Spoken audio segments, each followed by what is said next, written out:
नमस्कार दोस्तों, मेरा नाम है सुनील कुमार और आप देख रहे हैं अपना चैनल आओ मिलकर सीखें। दोस्तों, मैं लेकर आया हूँ बोर्ड द्वारा निर्धारित नवीन पाठ्य पुस्तक पर आधारित कक्षा 8 इतिहास की दैनिक पाठ्य योजना, जो कि 2 वर्षीय बीएड व 4 वर्षीय बीए बीएड हेतु समान रूप से उपयोगी है। इस दैनिक पाठ्य योजना में प्रकरण लिया है स्वतंत्र भारत के लिए सरकारी व्यवस्था। तो चलिए शुरू करते हैं। सर्वप्रथम लिखेंगे विद्यालय का नाम जहां आप इंटर्नशिप कर रहे हैं। कक्षा 8 विषय इतिहास, प्रकरण स्वतंत्र भारत के लिए सरकारी व्यवस्था। दिनांक यहाँ पर कालांश और समयावधि 30 मिनट। फिर एक टेबल ड्रॉ करके एक तरफ लिखेंगे शिक्षण उद्देश्य और दूसरी तरफ अपेक्षित व्यवहारगत परिवर्तन। शिक्षण उद्देश्य में पहला लिखेंगे ज्ञानात्मक। इसमें लिखना है विद्यार्थी हिंदुस्तान की स्वतंत्रता का प्रत्यास्मरण कर सकेंगे। विद्यार्थी स्वतंत्र भारत के लिए सरकारी व्यवस्था, भारतीय संविधान का प्रत्याभिज्ञान कर सकेंगे। दूसरा पॉइंट अवबोध। विद्यार्थी स्वतंत्र भारत के लिए सरकारी व्यवस्था, भारतीय संविधान की व्याख्या कर सकेंगे। विद्यार्थी भारत में स्वतंत्रता से पूर्व प्राप्त अधिकारों तथा स्वतंत्रता के बाद संविधान से प्राप्त अधिकारों की तुलना कर सकेंगे। तीसरा पॉइंट है ज्ञानोपयोग। इसमें लिखेंगे विद्यार्थी स्वतंत्र भारत के लिए सरकारी व्यवस्था, भारतीय संविधान के संबंध में प्राप्त ज्ञान के आधार पर अपने अधिकारों के प्रति सजग रह सकेंगे तथा कर्तव्यों का पालन कर सकेंगे। अभिरुचि में लिखेंगे विद्यार्थी स्वतंत्र भारत के लिए सरकारी व्यवस्था, भारतीय संविधान के अध्ययन में रुचि ले सकेंगे। अभिवृत्ति। विद्यार्थियों में स्वतंत्र भारत के लिए सरकारी व्यवस्था, भारतीय संविधान के प्रति सकारात्मक एवं समीक्षात्मक दृष्टिकोण का विकास हो सकेगा। सहायक सामग्री में लिखेंगे लपेट फलक, श्यामपट्ट, चौक, डस्टर, संविधान द्वारा प्रदत्त मौलिक अधिकारों का चार्ट आदि। पूर्व ज्ञान में लिखेंगे विद्यार्थियों को राष्ट्रीय आंदोलन का पूर्व ज्ञान है। फिर है प्रस्तावना, जिसमें एक टेबल बना करके एक तरफ लिखेंगे छात्राध्यापक क्रियाएं, दूसरी तरफ विद्यार्थी क्रियाएं। अगर आप छात्राध्यापिका हैं तो छात्राध्यापिका क्रियाएं लिखेंगे।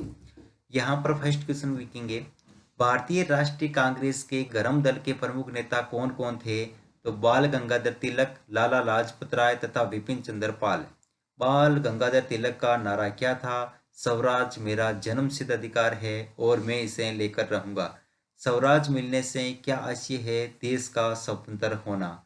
स्वतंत्रता प्राप्ति के बाद देश के सामने प्रमुख समस्या क्या थी? तो समस्यात्मक प्रश्न। उद्देश्य कथन में लिखेंगे स्वतंत्रता प्राप्ति के बाद देश को समृद्ध और खुशहाल बनाने की समस्या थी, जिसके लिए सरकारी व्यवस्था आवश्यक थी। आज हम स्वतंत्र भारत के लिए एक सरकारी व्यवस्था का अध्ययन करेंगे। प्रस्तुतिकरण। शिक्षण बिंदु, छात्राध्यापक क्रियाएं। अगर आप छात्राध्यापिका हैं तो छात्राध्यापिका क्रियाएं। विद्यार्थी क्रियाएं, विधि पर विधि, श्याम प्रसार। शिक्षण बिंदु में फर्स्ट पॉइंट सरकारी व्यवस्था का निर्माण, जिसमें विकासात्मक प्रश्न में फर्स्ट क्वेश्चन 15 अगस्त 1947 को क्या हुआ था? भारत स्वतंत्र हुआ था। स्वतंत्रता प्राप्ति के उपरांत देश के लोगों के जीवन को कैसा बनाने का लक्ष्य था? खुशी और समृद्ध। खुशहाली व समृद्धता के लिए क्या कार्य करना आवश्यक था? तो निरुत्तर विधि में प्रश्नोत्तर विधि। फिर है छात्राध्यापक कथन, जिसमें लिखेंगे देश की आज़ादी के बाद देश को समृद्ध व खुशहाल बनाने के लिए एक सरकारी व्यवस्था की आवश्यकता थी। फिर लिखेंगे कि यद्यपि आज़ादी से पूर्व भी व्यवस्था थी, परंतु अंग्रेजी शासन इसका इस्तेमाल लोगों के शोषण और इसे दबाने के लिए करता था। फिर लिखेंगे कि उस समय लाखों विस्थापितों की मदद करनी थी। जवाहरलाल नेहरू तथा सरदार पटेल का मानना था कि पहले से स्थापित सरकारी व्यवस्था का इस्तेमाल लोगों की भलाई के लिए किया जा सकता है। इसके लिए सरकारी व्यवस्था को एक नए कायदे के अधीन लाना जरूरी था, जिससे व्यवस्था को चलाने वाले इसका दुरुपयोग नहीं कर सके और लोगों का भला हो। एक अच्छी सरकारी व्यवस्था ऐसा औजार है जिससे जनहित हो सकता है, यदि इसे अच्छी तरह से चलाने के लिए एक योग्य संविधान बनाया जा सके। यहाँ विद्यार्थी क्रिया में लिखेंगे विद्यार्थी ध्यानपूर्वक सुनेंगे तथा मुख्य बिंदुओं को अपनी अभ्यास पुस्तिका में लिखेंगे।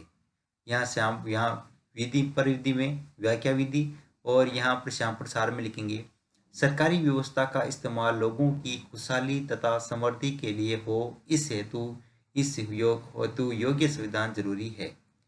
फिर है बोध प्रश्न। बोध प्रश्न में लिखेंगे फर्स्ट क्वेश्चन आजादी से पूर्व व्यवस्था का तत्कालीन शासन क्या उपयोग करते थे? तो लिखेंगे लोगों को दबाने में। एक अच्छी सरकारी व्यवस्था को चलाने के लिए किसकी आवश्यकता होती है? योग्य संविधान की। विधि में प्रश्नोत्तर विधि। सेकंड सेक्शन पॉइंट है संविधान में मौलिक अधिकार। विकासात्मक प्रश्न में लिखेंगे संविधान में नागरिकों के मौलिक अधिकारों का चार्ट प्रस्तुत करते हुए। फिर लिखेंगे इस चार्ट में क्या उल्लेखित है? तो लिखेंगे नागरिकों के मौलिक अधिकार। इन अधिकारों में पहला व दूसरा अधिकार क्या है? तो स्वतंत्रता का अधिकार, अभिव्यक्ति का अधिकार। फिर लिखेंगे अगले दो अधिकार कौन से हैं? तो धर्मपाल तथा जीविकोपार्जन का अधिकार। अंतिम दो अधिकार के नाम बताइए? तो शोषण के विरुद्ध अधिकार, समानता का अधिकार। फिर लिखेंगे ये सभी अधिकार नागरिकों को कौन देता है? तो विद्यार्थी क्रिया में निरुत्तर। यहाँ पर विधि में प्रश्नोत्तर विधि। फिर आएगा छात्राध्यापक कथन, जिसमें लिखेंगे स्वतंत्रता के बाद भारत में संविधान सभा ने संविधान बनाया। संविधान में बताया गया कि देश की शासन व्यवस्था कैसे चलेगी, लोगों को क्या अधिकार प्राप्त होंगे तथा उनके क्या कर्तव्य होंगे। इनमें से कुछ अधिकारों को मौलिक अधिकार का दर्जा दिया गया। यदि कोई भी कानून मौलिक अधिकार का हनन करेगा तो यह गैर कानूनी होगा। इन अधिकारों में स्वतंत्रता का अधिकार, अभिव्यक्ति का अधिकार, धर्मपाल का अधिकार, जीविकोपार्जन का अधिकार, शोषण के विरुद्ध अधिकार, समानता का अधिकार आदि शामिल है। ये अधिकार नागरिकों को भय मुक्त जीने का अधिकार देते हैं। विद्यार्थी क्रिया में लिखेंगे विद्यार्थी ध्यानपूर्वक सुनेंगे तथा मुख्य बिंदु को अपनी अभ्यास पुस्तिका में लिखेंगे। विधि में वाक्यान विधि और यहाँ सार में लिखेंगे नागरिकों के मौलिक अधिकार। पहला स्वतंत्रता का अधिकार, अभिव्यक्ति का अधिकार, धर्मपाल का अधिकार, जीविकोपार्जन का अधिकार, शोषण के विरुद्ध अधिकार, समानता का अधिकार। फिर है बोध प्रश्न, जिसमें फर्स्ट क्वेश्चन संविधान ने नागरिकों को भय मुक्त जीवन जीने के लिए कौन से अधिकार दिए? तो मौलिक अधिकार। किसी एक मौलिक अधिकार का नाम बताइए? तो समानता का अधिकार। विधि में प्रश्नोत्तर विधि। फिर तीसरा सेक्शन पॉइंट है निर्देशक तत्व। विकासात्मक प्रश्न में फर्स्ट क्वेश्चन देश सुदृढ़ रहे और विकास करे इसके लिए क्या आवश्यक है? शासन व्यवस्था मजबूत हो। शासन चलाने की मुख्य जिम्मेदारी किसकी है? सरकार की। सरकार की जिम्मेदारियां संविधान का कौन सा अंग निर्धारित करती है? निरुत्तर। यहाँ विधि में प्रश्नोत्तर विधि।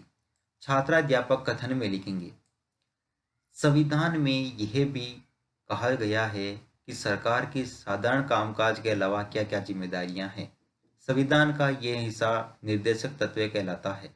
देश में किस तरह के आर्थिक, राजनीतिक और सामाजिक सुधारों की आवश्यकता थी, सरकार की इस तरफ क्या जिम्मेदारी बनती है, यह सब कुछ निर्देशक तत्व के में बताया गया। संविधान में यह भी स्थापित किया गया कि सरकार चलाने वाले किसी भी अंग के पास, चाहे वे जनता के चुने हुए प्रतिनिधि हो, चाहे न्यायाधीश हो, चाहे सरकारी अफसर, किसी के पास भी किसी तरह की स्वच्छंदता का अधिकार नहीं था। सब आपस में नियंत्रण और संतुलन बनाकर ही सरकार चला सकते थे। यहाँ विद्यार्थी क्रिया में लिखेंगे विद्यार्थी ध्यानपूर्वक सुनेंगे तथा मुख्य बिंदुओं को अपनी अभ्यास पुस्तिका में लिखेंगे। यहाँ विधि में वाक्यान विधि, श्यामपट सार में लिखेंगे सरकार की जिम्मेदारियों को बताने वाला संविधान का अंग निर्देशक तत्व कहलाता है। फिर यहाँ पर बोध प्रश्न में लिखेंगे सरकार की जिम्मेदारियां कहाँ उल्लिखित है? निर्देशक तत्व में। सरकार के सभी अंग किस प्रकार काम कर सकते हैं? तो नियंत्रण और संतुलन बनाकर। विधि में प्रश्नोत्तर विधि। फिर लास्ट में है मूल्यांकन प्रश्न, जिसमें फर्स्ट क्वेश्चन निम्न में मौलिक अधिकार नहीं है? स्वतंत्रता का अधिकार, अभिव्यक्ति का अधिकार, सूचना का अधिकार, धर्मपाल का अधिकार। स्वतंत्रता के बाद देश को समृद्ध और खुशहाल बनाने के लिए एक व्यवस्था की आवश्यकता थी, निजी या फिर सरकारी। सरकार के विभिन्न अंगों के स्वच्छता के साथ काम करने से भी देश का विकास संभव है, सत्य या असत्य। निर्देशक तत्व क्या है? किन्हीं तीन मौलिक अधिकारों के नाम बताइए। गृह कार्य में संविधान के मौलिक अधिकार और निर्देशक तत्व को समझाइए। अंत में पर्यवेक्षक टिप्पणी।